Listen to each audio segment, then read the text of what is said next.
नमस्कार, नमस्ते बिहार में राहुल ओझा आपके साथ। बिहार दौरे के पहले दिन केंद्रीय गृह मंत्री अमित शाह पूर्णिया से सीधे किशनगंज पहुंचे, जहां उन्होंने अधिकारियों के साथ बैठक की। इस बैठक में केंद्रीय गृह राज्य मंत्री नित्यानंद राय के साथ बिहार के गृह मंत्री सम्राट चौधरी भी मौजूद रहे। सामरिक तौर पर अहम माने जाने वाले किशनगंज में बैठक कर केंद्रीय गृह मंत्री ने घुसपैठ, सीमा पर शांति और स्थिरता के साथ विकास, चिकन नेक और सीमावर्ती जिलों की स्थिति पर चर्चा की। अधिक जानकारी दे रहे हैं संवाददाता आनंद अमृतराज। तो किशनगंज में केंद्रीय गृह मंत्री अमित शाह ने 2 घंटे तक महत्वपूर्ण बैठक की जिला परिषद किशनगंज के दफ्तर में, और इस वक्त हम अमित शाह बैठक समाप्त करने के बाद वापस लौट रहे हैं। और इस वक्त हम आपको तस्वीर दिखा रहे हैं अमित शाह हाथ जोड़कर अभिवादन करते हुए। और जाहिर तौर पे अमित शाह का ये दौरा कई मायनों में बेहद महत्वपूर्ण, क्योंकि 2 घंटे की बैठक में कई वरिष्ठ अधिकारी मौजूद थे। बिहार के भी डिप्टी सीएम और गृह मंत्री भी मौजूद थे। जाहिर तौर पे ये बैठक कई मायनों में बेहद महत्वपूर्ण हो जाता है, चूंकि माना जा रहा है कि सीमांचल का इलाका है जो अंतर्राष्ट्रीय सीमा से भी जुड़ता है। ये इस बैठक में कई महत्वपूर्ण मुद्दे पर चर्चा हुई। घुसपैठ पर नियंत्रण कैसे हो, केंद्र सरकार की प्राथमिकता में पहले ही शामिल थी, उसे लेकर साथ ही सीमा क्षेत्र में कैसे शांति हो, स्थिरता कैसे हो, विकास की दिशा में नई ऊर्जा कैसे मिले, ये तमाम मुद्दों पर चर्चा हुई। खास ही जो चिकन नेक का मामला हो उस पर भी चर्चा होने की संभावना है, चूंकि सीमावर्ती जिला है और जो रोकथाम के लिए दौरा है कई मायनों में बेहद महत्वपूर्ण हो जाता है। और खासकर जो चिकन नेक का जो मामला है उस पर भी चर्चा होने की पूरी संभावना है, क्योंकि जिस तरीके से केंद्रीय खुफिया एजेंसियां इसमें मौजूद थी, सम्राट चौधरी इस वक्त निकले हैं, वो भी इस बैठक में शामिल थे। नित्यानंद राय केंद्रीय गृह राज्य मंत्री और तमाम जो बिहार के वरिष्ठ नेता थे वो भी इस बैठक में मौजूद थे, और साथ में एडीजी कुंदन कृष्ण भी इस बैठक में मौजूद थे। तो ये बैठक लगभग 2 घंटे तक चली, और इस बैठक में कई सारे महत्वपूर्ण मुद्दे पर चर्चा होने की पूरी संभावना है। इस वक्त आपको दिखा रहे हैं तस्वीर कि जो अधिकारी हैं, जो केंद्रीय एजेंसियां हैं, उनके जो अधिकारी हैं वो भी इस वक्त मौजूद हैं, और वो भी इस बैठक में शामिल होने के बाद बाहर की ओर निकले हैं। कई तौर पर कई सारे महत्वपूर्ण मुद्दों को लेकर ये बैठक हुई है, जो कई मायनों में बेहद महत्वपूर्ण है। तो सीमांचल का पहले दिन का दौरा अमित शाह का किशनगंज का, जो 2 घंटे तक बैठक के तौर पे चली, वो खत्म हो गया। आज रात्रि विश्राम भी अमित शाह किशनगंज में करेंगे, और कल अररिया में उनका दूसरे दिन का कार्यक्रम है। जाहिर तौर पे अमित शाह के इस बैठक पे तमाम निगाहें टिकी हुई हैं, और माना जा रहा है कि इस बैठक के बाद कुछ महत्वपूर्ण फैसला भी हो सकता है। कैमरामैन अजय दुबे के साथ आनंद अमृतराज, न्यूज 18 नेटवर्क, किशनगंज। केंद्रीय गृह मंत्री अमित शाह 3 दिवसीय बिहार दौरे पर है। इसी कड़ी में आज अमित शाह अररिया दौरे पर रहेंगे। गृह मंत्री 11 बजे नेपाल बॉर्डर के एसएसबी 52 बटालियन के बीएपी भवन का लोकार्पण करेंगे। वहीं अररिया में गृह मंत्री नेपाल बॉर्डर के वाइब्रेंट विलेज पर डीएम और एसपी के साथ समीक्षा बैठक करेंगे। ग्रामीणों ने बताया कि पहली दफा गृह मंत्री अमित शाह हमारे गांव आ रहे हैं, जिसको लेकर उनमें खुशी का माहौल है। ग्रामीणों ने गांव में मोबाइल नेटवर्क, अच्छी शिक्षा, स्वास्थ्य सुविधा और सूखे नशे से गांव को मुक्त कराने की मांग गृह मंत्री अमित शाह से की है।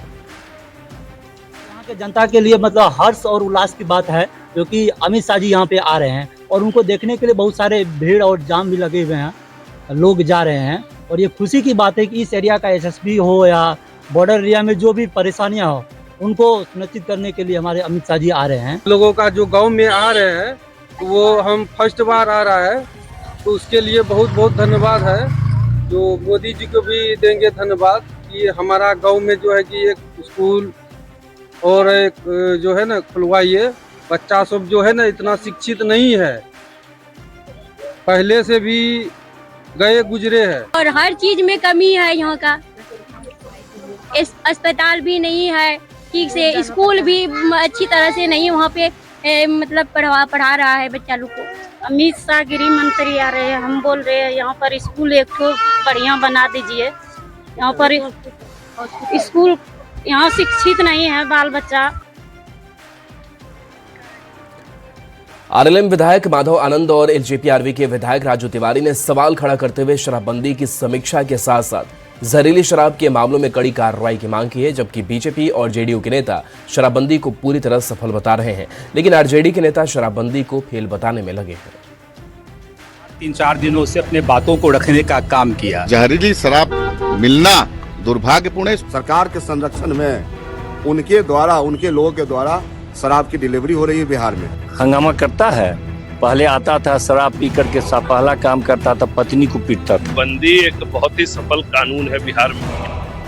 बिहार में शराबबंदी को लेकर सियासी संग्राम छिड़ी हुई है। अब तक एनडीए में रहते हुए हिंदुस्तानी अवाम मोर्चा के राष्ट्रीय अध्यक्ष जीतन राम मांझी ही शराबबंदी पर सवाल उठाते रहे, लेकिन अब राष्ट्रीय लोक मोर्चा और चिराग पासवान की पार्टी एलजेपी-आरवी के नेता भी समय समय पर समीक्षा की मांग के साथ ही सवाल भी खड़े करने लगे हैं। शराबबंदी पे जितनी बातें मुझे कहनी थी सदन के माध्यम से, मीडिया साथियों के माध्यम से लगातार 3-4 दिनों से अपने बातों को रखने का काम किया। आरएलएम विधायक माधव आनंद के बाद एलजेपी-आरवी के विधायक राजू तिवारी ने भी शराबबंदी की समीक्षा और जहरीली शराब से जुड़े मामलों में कड़ी कार्रवाई की मांग की है। जहरीली शराब मिलना दुर्भाग्यपूर्ण है, इसको तुरंत कार्रवाई करना चाहिए। आरएलएम और एलजेपी-आरवी के नेताओं की समीक्षा वाली मांग ने आरजेडी को सरकार पर निशाना साधने का मौका दे दिया है। सरकार के संरक्षण में उनके द्वारा, उनके लोगों के द्वारा शराब की डिलीवरी हो रही है बिहार में। हालांकि जेडीयू और बीजेपी के नेता आरजेडी को तो छोड़िए, अपने सहयोगियों की बातों से भी इत्तेफाक नहीं रखते। अब कोई इस पर हंगामा करता है। पहले आता था शराब पी करके पहला काम करता था, पत्नी को पीटता था। बीजेपी विधायक रत्नेश कुशवाहा और जेडीयू विधायक विनय चौधरी ने शराबबंदी को पूरी तरह सफल बताया। शराबबंदी एक बहुत ही सफल कानून है बिहार में, एक मॉडल है। और बिहार में साल 2016 से पूर्ण शराबबंदी लागू हुई और तब से लेकर 31 दिसंबर 2025 तक 10 लाख केस दर्ज हो चुके हैं। अब तक 4.5 करोड़ लीटर शराब जब्त की गई। अब तक 16 लाख लोगों को अरेस्ट भी किया गया और अब तक 1,60,000 वाहनों को जब्त किया गया। जब इतने केस दर्ज हुए, इतने लोगों की गिरफ्तारियां हुई और इतनी शराब जब्त हुई, तो सवाल है कि शराबबंदी की समीक्षा पर क्यों न हो चर्चा। न्यूज 18 के लिए पटना से अमित कुमार, शैलेंद्र कुमार और विनीता मिश्रा के साथ ब्यूरो रिपोर्ट। तमिलनाडु दौरे पर पहुंचे केंद्रीय मंत्री जीतन राम मांझी ने कहा कि खेती से हम आगे बढ़ रहे हैं। बिहार, उत्तर प्रदेश, बंगाल, तमिलनाडु में गरीब लोगों और छोटे उद्यमियों के लिए केंद्र सरकार काम कर रही है और उन लोगों का ध्यान रखा जा रहा है जिनकी पकड़ मजबूत नहीं है। एग्रीकल्चर का सवाल है, तो एग्रीकल्चर से भी तो हम लोग संबंधित है। जैसे क्वायर बोर्ड है, तो क्वायर तो एग्रीकल्चर से ही संबंधित है। उसी प्रकार से छोटे छोटे जो इंटरप्रेन्योर्स हैं वहाँ बिहार में, उत्तर प्रदेश में, बंगाल में एवं तमिलनाडु में, तो उसमें हम लोग we are doing for the poor people, जो लोएस्ट पीपुल है। खबर दरभंगा से, जहां कुशेश्वर स्थान थाना क्षेत्र के हरिनगर में बकाया मजदूरी को लेकर हुए मारपीट में घायल युवक से मिलने मंत्री लखिंद्र पासवान डीएमसीएच पहुंचे, जहां उन्होंने इलाज में कथित लापरवाही को लेकर डीएमसीएच के अधीक्षक को जमकर फटकार लगाई। मरीज की स्थिति देखकर उन्होंने इलाज में गंभीर लापरवाही का आरोप लगाया और इलाज करने वाले डॉक्टर से नाराजगी जताते हुए कहा कि डॉक्टर का कोई जाति नहीं होती, उसे भगवान का रूप माना जाता है, लेकिन यहाँ जिस प्रकार उपचार घायल युवक का किया गया वो चिंताजनक है।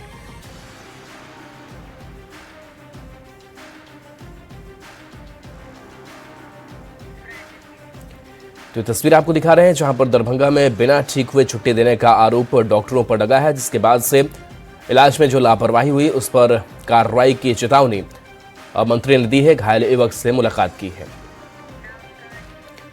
गोपालगंज में एसएफसी के गोदाम से चावल चोरी का मामला विधानसभा में उठा। बैकुंठपुर के बीजेपी विधायक मिथिलेश तिवारी ने सदन में कहा कि एसएफसी के बैकुंठपुर गोदाम से चावल चोरी किए जाने का वीडियो सामने आया था, उस मामले में कोई कार्रवाई नहीं हुई। उन्होंने चावल चोरी के मामले में सदन से कार्रवाई करने की मांग उठाई।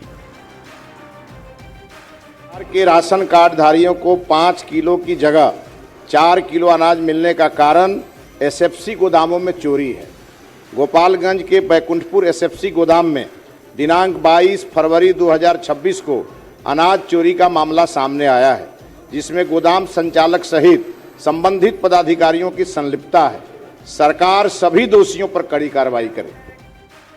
बिहार विधानसभा सत्र के दौरान सदन में स्वतंत्रता दिवस और गणतंत्र दिवस के दौरान विधायकों की अनदेखी का सवाल उठा। एआईएमआईएम के विधायक अख्तरुल ईमान ने स्वतंत्रता दिवस और गणतंत्र दिवस के मौके पर विधायकों की ओर से झंडा फहराने की मांग की।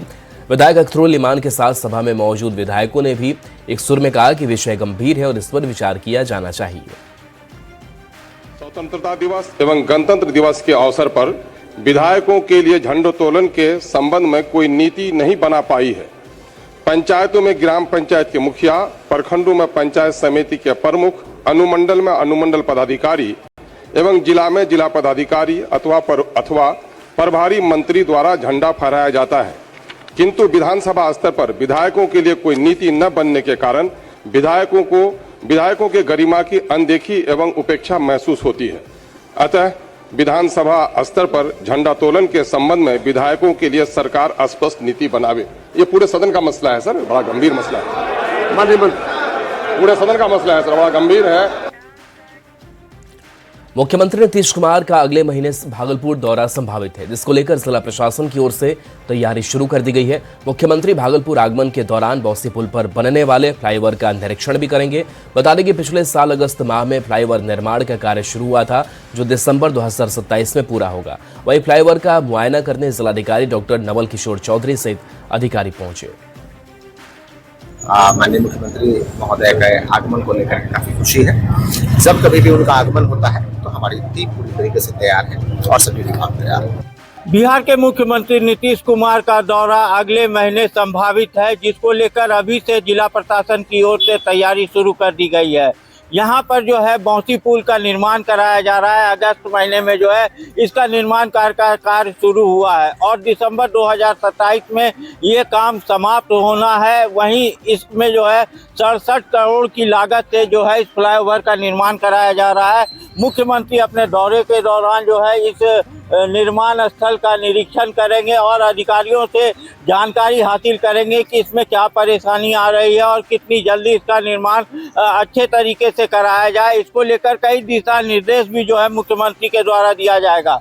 उसके बाद यहाँ से मुख्यमंत्री जो है बैजानी जाएंगे और वहाँ सभा होने की बात कही आ रही है, लेकिन अभी तक जो है डेट फाइनल नहीं हुआ है।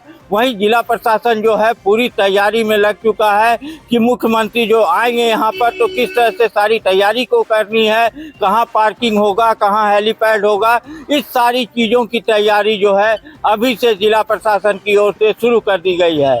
और कहा जा रहा है कि मुख्यमंत्री के आने के बाद जो है कई सौगात भी जो है मुख्यमंत्री भागलपुर वासियों को देंगे। आशीष रंजन, न्यूज़ 18 भागलपुर।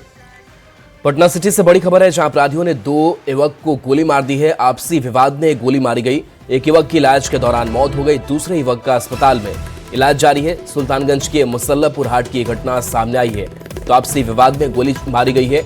अपराधियों ने 2 युवक को गोली मारी है। एक युवक की इलाज के दौरान मौत हो गई है, दूसरे युवक का अस्पताल में इलाज जारी है। सुल्तानगंज के मुसल्लपुर हाट की ये घटना बताई जा रही है।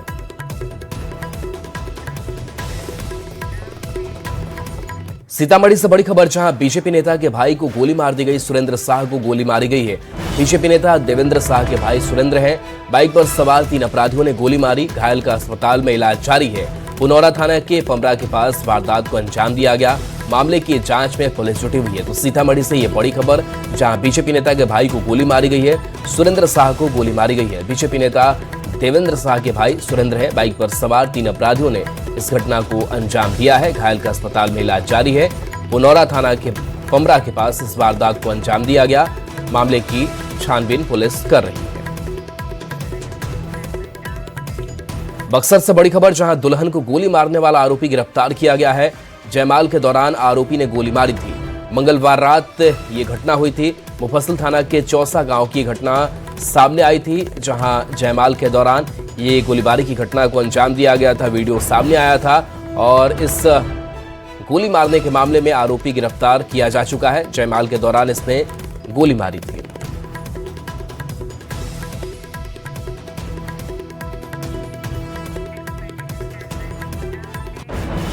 बक्सर में जयमाल के स्टेज पर फायरिंग की घटना से शादी की खुशियों पर ग्रहण लग गया। इश्क में इनकार करना प्रेमी को नागवार गुजरा और उसने स्टेज पर ही दुल्हन को गोली मार दी। फिर क्या था, शादी समारोह में कोहराम मच गया। सनकी आशिक वारदात के बाद से फरार हुआ, लेकिन गिरफ्तारी अब हो चुकी है। दुल्हन की हालत खतरे से बाहर है। ये रिपोर्ट आपको दिखाते हैं। जयमाल के स्टेज पर चली गोली। 7 फेरों से पहले खून से लाल हुआ मंडप। इश्क में नाकामी बनी जानलेवा। बक्सर में शादी के दौरान दुल्हन को मारी गोली। इश्क, इनकार और इंसानियत पर फायरिंग। बक्सर में घटी सनसनीखेज वारदात, जहां शादी की खुशियां पल भर में दहशत में बदल गई। जयमाल के दौरान स्टेज पर चढ़कर एक युवक ने दुल्हन को गोली मार दी। ये खौफनाक घटना मुफस्सिल थाना की चौसा नगर पंचायत की है। बताया जाता है कि उत्तर प्रदेश के बलिया जिले से बारात चौसा पहुंची थी। पूरे विधि विधान के साथ जयमाल का कार्यक्रम चल रहा था। दूल्हा दुल्हन स्टेज पर मौजूद थे। तभी अचानक से गांव का ही एक युवक स्टेज पर चढ़ा और फायरिंग शुरू कर दी। एक गोली सीधे दुल्हन के पेट में जा लगी। गोली चलते ही शादी के समारोह में हड़कंप मच गया और लोग इधर उधर भागने लगे। मंडप चीख पुकार और अफरा तफरी से गूंज उठा। जैसे हमारी लड़की के दीवार वही तरह हम हो रहे वो जयमाल भर होगा लड़की लड़की चढ़ल बैसन बंदूक मार देले बासन के मरले बा हौका मरले बासन हां गांव ही के दिन बंदूक ना हो।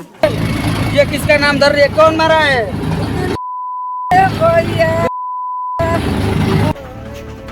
घटना के बाद से पीड़ित परिवार सदमे में है। स्थानीय लोगों में वारदात को लेकर गहरा आक्रोश है। घटना को अंजाम देने के बाद आरोपी युवक मौके से फरार हो गया। मामले की गंभीरता को देखते हुए बक्सर के एसपी खुद मौके पर पहुंचे और जांच में जुट गए। आरोपी की गिरफ्तारी के लिए स्पेशल टीम का गठन भी किया गया है। इस तरह का जो गंदा काम किया है, बहुत घिनौना काम किया है। अब बक्सर जिला में ये पहली बार घटना हुआ है और उस अपराधी को कड़ी से कड़ी सजा होना चाहिए। पुलिस के अनुसार आरोपी युवक दुल्हन से प्रेम करता था और शादी से नाराज होकर उसने इस वारदात को अंजाम दिया। हालांकि पुलिस हर एंगल से जांच में जुटी है। पुलिस ने पूछताछ के लिए 3 लोगों को हिरासत में भी लिया, जबकि फरार आरोपी की तलाश लगातार जारी है। अदर एविडेंस जो भी है कलेक्ट किए जा रहे हैं और उसमें अनुसंधान में उसको पार्ट बनाया जाएगा। मुख्य रूप से एक अभियुक्त की जो है संलिप्तता सामने आ रही है, जो कि स्थानीय स्तर के व्यक्ति हैं, बीरमंदो नाम है इनका, और उन्हीं के विरुद्ध जो है छापामारी करते हुए कार्रवाई की जाएगी। शादी का मंडप जहां शहनाई बजनी थी, वहां गोली की आवाज गूंज गई। शादी का मंडप जहां जीवन की नई शुरुआत होनी थी, वहीं इश्क की नाकामी ने खून से लकीर खींच दी। बक्सर की ये वारदात एक बार फिर से चेतावनी है। इनकार को कबूल करना सीखिए, वरना जश्न कभी भी जनाजे में बदल सकता है। बक्सर से न्यूज़ 18 के लिए संवाददाता पुष्पराज की रिपोर्ट। भोजपुर जिले में अवैध बालू खनन के खिलाफ भोजपुर पुलिस की बड़ी कार्रवाई देखने को मिली है। जहां बालू के अवैध खनन के खिलाफ पुलिस बल ने घोड़ों के साथ फ्लैग मार्च किया और छापेमारी अभियान चलाया। यह अभियान आगे भी कोइलवर, चांदी, बबुरा और अन्य थाना क्षेत्र में चलाया जाएगा। वहीं भोजपुर पुलिस अधीक्षक ने बताया कि कुछ दिन पहले शिकायत मिली थी कि इन क्षेत्रों में अवैध बालू खनन की प्रक्रिया चालू है। उसी को लेकर एक विशेष टीम का गठन किया गया। इसके बाद होली से पहले कार्रवाई की जा रही है। छपरा सदर अस्पताल में दलाली से परेशान अस्पताल प्रबंधन ने अब बड़ी कार्रवाई की है। अस्पताल उपाधीक्षक ने दलाल की पहचान कर उसका फोटो जारी किया है और मरीज का शोषण करने वाले दलाल के खिलाफ प्राथमिकी भी दर्ज कराई है। अस्पताल उपाधीक्षक ने बताया कि अस्पताल परिसर में पुलिस चेक पोस्ट बनाया गया ताकि दलालों की सक्रियता कम हो सके। इंक्वायरी करने के बाद उसका फोटो संलग्न मिला था। नाम तो पता नहीं था हमको, लेकिन फोटो के साथ हमने FIR दर्ज किया, भगवान थाना में दर्ज किया और उसकी कार्रवाई के लिए मैंने DM साहब को अवगत करा दिया है। आगे क्या इस तरह के दलालों को रोकने के लिए क्या? हाँ, इसके लिए मैंने अभी किया है कि गेट पर 24/7 जो पहरादारी की गई है, चेक पोस्ट लगा हुआ है। हर आने वाले को एक फॉर्मल चेकिंग होगा और उस आधार पर ज़रूरतमंद लोगों को ही अंदर आने की अनुमति दी जाएगी। गयाची में फिल्म यादव जी की लव स्टोरी को लेकर शहर में विवाद गहराता जा रहा है। अखिल भारतीय यादव महासभा के बैनर तले समाज के लोगों ने फिल्म के खिलाफ जोरदार प्रदर्शन किया और इस पर तत्काल बैन लगाने की मांग उठाई है। यह विरोध मार्च शहर के ऐतिहासिक गांधी मैदान से शुरू होकर DM ऑफिस तक पहुंचा और DM को ज्ञापन सौंपा। यादव समाज से जुड़े नेताओं ने कहा कि इस फिल्म के जरिए यादव समाज की छवि को गलत तरीके से पेश करने की कोशिश की गई। फिल्म सामाजिक सौहार्द को प्रभावित कर सकती है। साथ ही कहा कि 27 फरवरी को रिलीज होने वाली फिल्म अगर सिनेमाघर में रिलीज हुई तो वहां भी तोड़फोड़ की जाएगी। कि पूरे देश में किसी भी सिनेमा हॉल में अगर ये सिनेमा दिखाया जाता है तो हम लोग इसको पुरजोर विरोध करेंगे।